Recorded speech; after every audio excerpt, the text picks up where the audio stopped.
Mesa de tertulia, Rocío Monasterio, nuestra Agustina Aragón, Rocío Monasterio, que es arquitecto, miembro destacadísimo, yo creo que uno de los miembros más brillantes y más combativos desde la inteligencia de Vox. Querida Rocío, muy bienvenida. Buenos días y muchas gracias por los cumplidos. No combativas son cumplidos. Sí, combativas sí. Es la constatación de una realidad, Rocío. Porque eso forma parte del ADN de Vox, ser combativos. Que ha estado recientemente en Estados Unidos y en Miami, bueno, lo tienen ustedes en internet. Bueno, pues Rocío Monasterio es un auténtico referente para la prensa norteamericana en Miami, en Florida.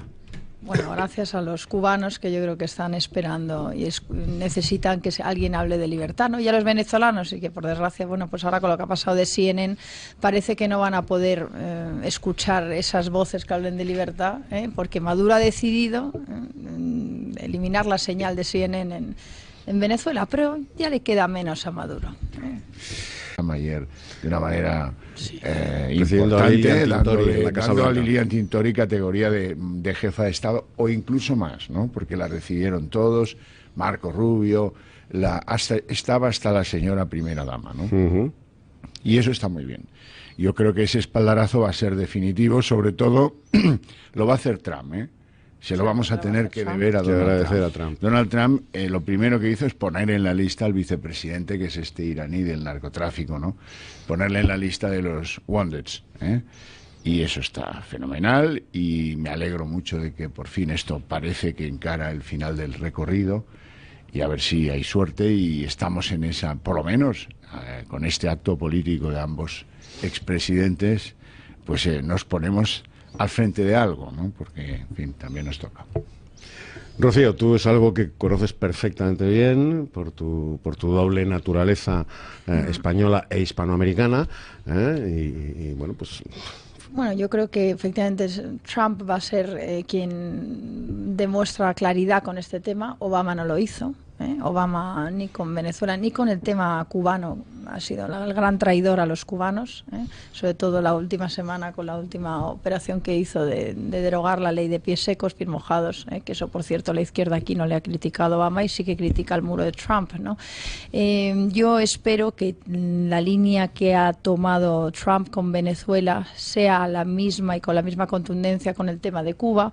Ahí está Marco Rubio, tiene otros senadores y otros bueno, pues asesores como Mauricio Claver y alguno más, con el que yo he estado reunida la semana pasada en Miami, precisamente viendo cuál va a ser bueno, pues la política para defender la libertad en estos países como son Cuba y Venezuela, en el que es tan necesario este discurso, ¿no? Porque no olvidemos que independientemente de nuestra adscripción política, uno puede ser de un partido, puede ser de otro partido, hay principios y hay temas sobre los que uno no puede tener discrepancias, ¿no? Y uno de ellos es la defensa de libertad en estos países donde no se respeta, ¿no? Donde hay presos políticos. Hay presos políticos en Venezuela, hay presos políticos en Cuba, ¿no?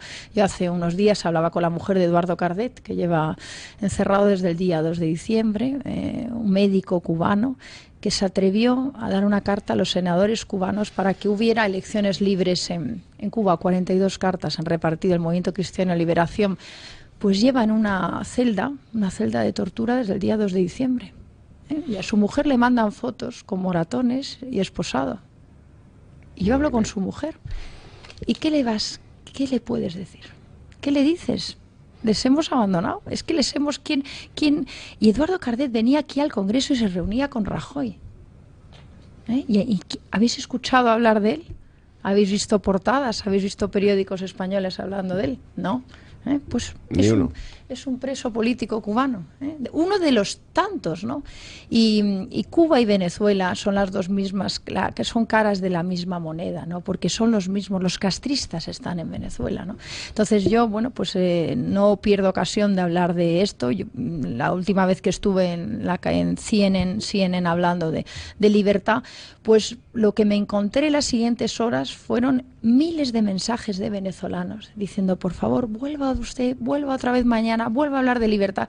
Te das cuenta de que los venezolanos lo que tienen miedo es de acabar como en Cuba, ¿no? Que con la tolerancia de todos hacia lo que hay en la isla, ¿no? Porque tenemos que recordar que Europa acaba de firmar un acuerdo en que ha derogado la posición común que defendió Aznar en Europa, de condenar el tema de los derechos humanos y no hacer ninguna inversión ni ningún acuerdo si no antes se tomaban medidas sobre derechos humanos en Cuba. Esto se acaba de derogar. Y el ministro actual español de Exteriores del Partido Popular ha salido presumiendo de que este acuerdo lo ha liderado España.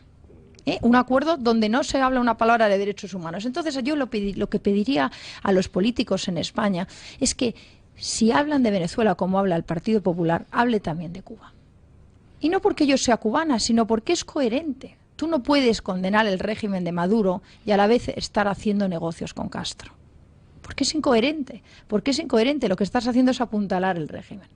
A los venezolanos y a los cubanos no nos gusta que se hagan negocios donde se llevan comisiones, en este caso los castristas. No nos gusta. No nos gusta, ¿por qué? Porque nos parece que lo que hace es perpetuar la noche, la penumbra esa que cayó sobre Cuba en el 59 y que parece que todos toleramos, ¿no? Y lo que no queremos, los cubanos, ni los que hablamos de libertad, es que en Venezuela pase eso mismo. Y por supuesto vamos a hacer todo lo posible porque en Venezuela este tema cambie, y el sábado estaremos en la manifestación que hay por la liberación de Leopoldo López. Estaremos en Vox, nunca ha fallado una manifestación de Venezuela, y volveremos a estar ahí para gritar muy alto que ya es hora de acabar con los presos políticos, ya es hora de recuperar la libertad, los venezolanos y los cubanos. Diga usted dónde y a qué hora y cómo. Exacto. Pues es en la Plaza de Colón, a las 12 el sábado, ¿vale? Y ahí gritaremos libertad para Leopoldo. De prohibir la CNN en español en Venezuela, pues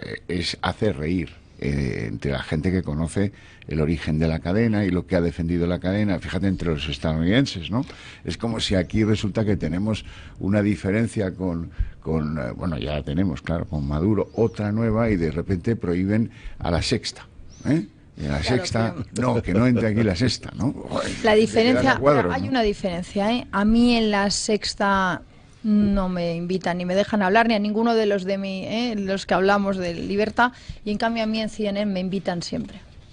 Siempre me invitan y dicen, no estamos de acuerdo contigo en nada, pero siempre estás invitada aquí. Claro, porque esa es una diferencia. Son demócratas. Claro, pero es una diferencia importante. O sea, no, pero yo en CNN he defendido a Trump muchas veces. Claro, no, ya. Pero yo en CNN, por ejemplo, he defendido a Trump muchas veces, y CNN ha sido claramente contra Trump. Sí, y me invitan a hablar a favor de Trump. Y nadie me veta temas, ni nadie. En cambio, en España los medios te vetan. Nada más llegar, a Zoido le metieron un gol por toda la escuadra, que fue aquella operación que la audiencia echó abajo, de detención de 2 yihadistas aquí en Madrid. Kalashnikov. Claro, que en realidad había un topo, que el topo era policial, que lo hizo saltar cuando quiso. El ministro empezó a alardear y a darse golpes en el pecho, y luego se ha ido todo a hacer puñetos. Y ha quedado en ridículo. Y hombre, pues a un tío que con la posición familiar de Zoido, que tiene tuvo un hijo que falleció y está muy pegado a su familia, y siempre juraba en Sevilla que no se iría nunca de la ciudad porque siente una obligación mayor, que es la de cuidar de los que lamentablemente pues le quedan con vida, ¿no? Y eso le obliga a estar más cerca de los suyos, ¿no? Bueno, no viene a Madrid para hacer el payaso y para hacer el ridículo. No, claro. Entonces yo confío en que le dejen, porque me parece que va teniendo bastante claro entre qué lobos trabaja. Rocío Monasterio. Tú puedes tener voluntad de arreglar algo, pero si perteneces a un partido en que es fácilmente que te saquen un dossier con el que te puedan chantajear, pues efectivamente llega un momento que te dejas de poder hacer, ¿no? Entonces el problema es que los que tanto PP como PSOE tienen miles de dosieres con los que son chantajeables, y seguimos en la misma línea. Entonces puntualmente puede entrar gente con voluntad de acabar con toda esta corrupción, pero el tema es que PP y PSOE están cubiertos de dosieres y se los sacan a cada minuto y uno se lo saca al otro, y entonces en eso estamos y en eso seguimos, y por eso la familia Pujol no ha salido en todos estos años, porque en el momento en que le saca uno, pues amenaza al otro, ¿no? Y ese es el tema, ¿no? Seguimos y seguiremos igual mientras que estén estos dos partidos en el poder, porque al final se cubre uno a otro y negocian y dicen, oye, tú me sacas el dossier, pues yo te saco este, y al final son el PP-PSOE, porque aquí hay que decir ya que este PP es el PSOE y es parte de lo mismo, pues el PP-PSOE están en lo mismo, en cubrirse las espaldas y en que no salga bueno, pues toda la corrupción que hay y todo lo que no quieren que nos enteremos, ¿no? Porque al final es lo que llevamos todos estos años y hace falta pues un cambio. Lealtad, porque claro, no hay que olvidar que Guindos de donde viene es de Lehman, es decir, es el primero que hace preferentes, no se llamaban preferentes, claro, las de la CAM, pero es el primero que hace preferentes y las firma él, y es el presidente y es el ministro de Economía, el señor Guindos. Digamos que las protege intelectualmente. Las protege intelectualmente, como supongo que está protegiendo ahora mismo. Qué sutileza, Javier. No, porque es que es que nunca dio la cara. Estaba entre bambalinas cuando se presentaron en un teatro valenciano, sí, o alicantino, no sé si de Valencia o de Alicante. Sí. Estaba escondido entre las cortinas, mientras que los pringaos de Caja de Ahorros del Mediterráneo, pues, oye, que esto es muy bueno y tal. La banca es un arma cargada de futuro, como decía Celaya. Sí, pero... Digo para Guindos. Digo para Guindos. Si presta los servicios deseados, pues luego el futuro será mucho más interesante. Fernando del Val, Rocío Monasterio. Perdona. La mujer, por supuesto. Gracias. No, simplemente lo que tenemos que entender es que el PP y PSOE se reparten las cajas y los consejos de administración. Y unas cajas las tiene el PSOE, otras el PP y otras ambos. Y entonces el señor Guindos, cuando ve que le van a abrir una comisión o el Partido Popular, dice, pues entonces vamos todos. Y por eso abre al 2009 con Zapatero, porque sabe que ahí puede negociar con el PSOE y puede decir, oye, si sale lo que tú hiciste en la CAM, vamos a contar lo que yo hice, voy a contar lo que tú hiciste no sé dónde. Claro. Entonces, aquí lo que tenemos que entender que el gran desfalco de las cajas es porque entran los políticos a robarnos a todos los españoles, porque las cajas eran de todos los españoles. Y nos las tendrían que devolver. Exacto. Y los 72.000 millones del desfalco de las cajas a todos los españoles es 72.000 millones de desfalco por parte de los políticos del PP-PSOE que hoy siguen gobernándonos, porque tenemos que saber que hoy nos sigue gobernando el PP-PSOE. Y por eso quieren que en cualquier comisión quieren estar metidos los dos de la manita, porque están en una coalición en que se protegen unos a otros. Y entonces Guindos ha dicho, sí, muy bien, pues ahora entráis vosotros también. Bueno. Y aquí vamos a... Sí, pero bueno, a ver, estos señores, se han ido de rositas, en las cajas se daban un montón de créditos a un montón de promotores, sin un aval. Vamos, hay casos muy sonados que se han ido de rositas y nadie ha pedido explicaciones de cómo se dieron determinados créditos, por cierto, a promotores amigos de los partidos políticos que financiaban las campañas. Y como eran promotores amigos de los partidos políticos, del PP y PSOE, se les daba sin ningún tipo de exigencia, sin ningún tipo de análisis de riesgo, miles de millones de todos los españoles, y estos señores hacían operaciones fallidas urbanísticas donde, por cierto, no terminaban de ejecutarlas y por el camino había un rastro de comisiones brutal a todos sus amigos. Y luego el español medio se quedaba sin caja y se quedaba sin casa.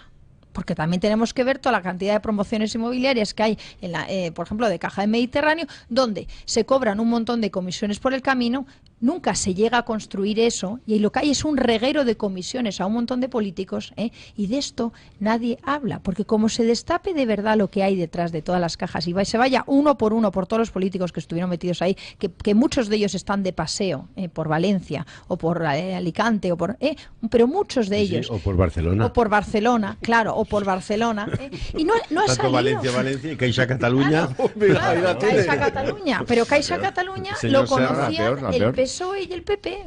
Y ambos los han dejado irse de rositas. Entonces, que no nos cuenten ahora historias de comisiones. Es que están enfangados ambos partidos hasta el cuello.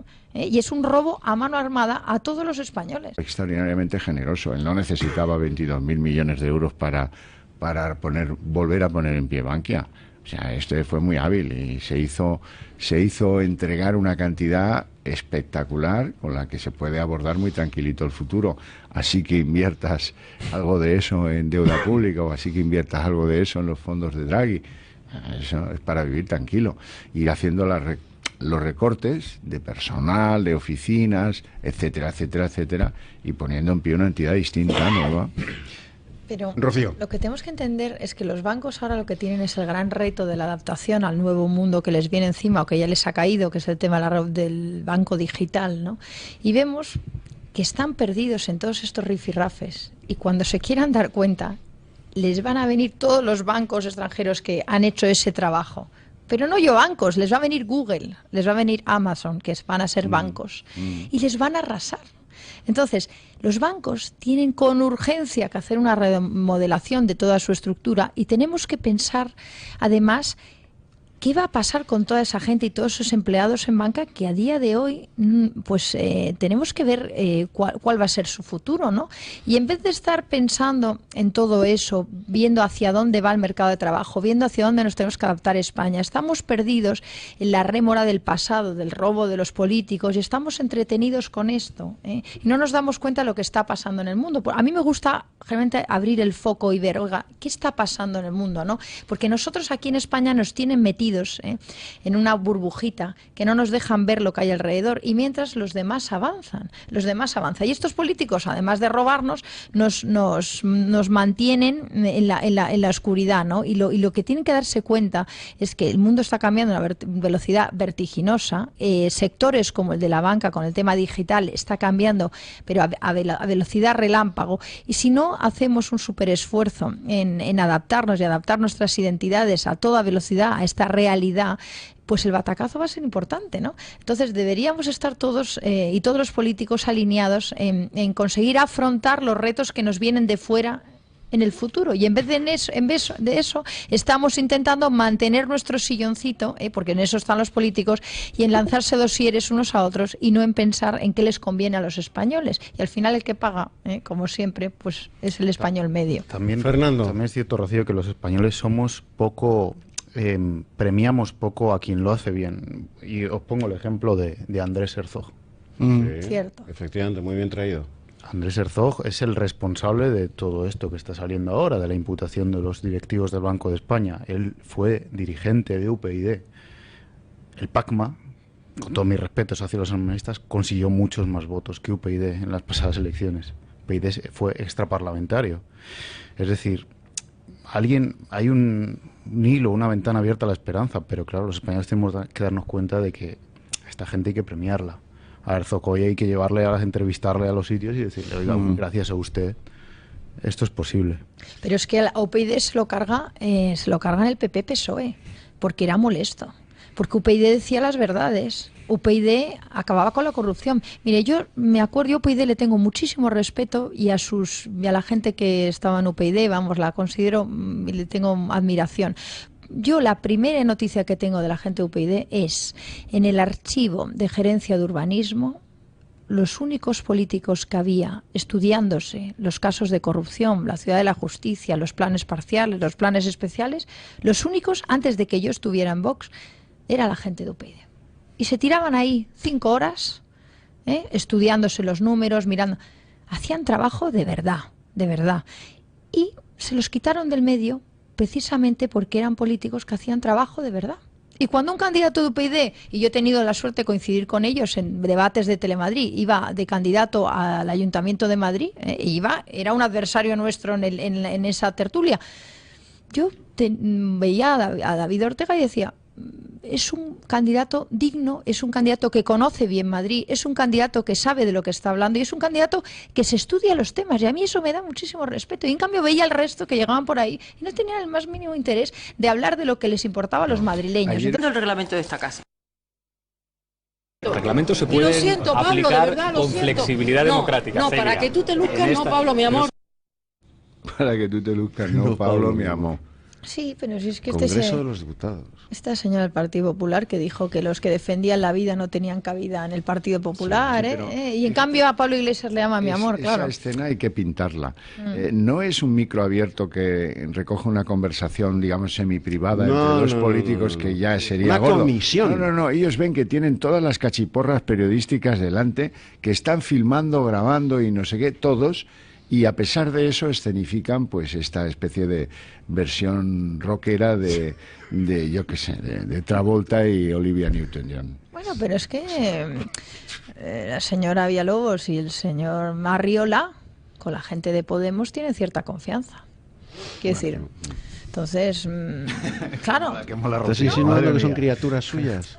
Sí, pues creo que estoy diciendo... Pablo, mi amor, si os hemos creado vosotros. Tienen cierta confianza, porque efectivamente que estén hoy en el Congreso estos señores y que hayan sido exhibidos en todas las televisiones públicas, unos señores que no son unos demócratas, es culpa del Partido Popular. Y esto hay que decirlo muy claro. Y quien financiaba a los círculos de Podemos en Madrid, y eso pueden ir ustedes a las cuentas, al registro, porque yo lo he hecho y le he sacado las cuentas de todas las asociaciones de señores como Murgui, los millones que recibían eran desde el Ayuntamiento de Madrid cuando estaba el Partido Popular. Entonces, a mí me duele decirlo, me chocaba cuando me enteré, pero como me chocaba, fui y saqué las cuentas y lo constaté. Entonces estoy hablando algo que sé con certeza. Entonces, la responsabilidad, en parte, de que tengamos a unos chavistas, comunistas, castristas en el Congreso hoy hablando y que tengan voz, es de los que permitieron que tuviera esa voz unos señores que no son unos demócratas.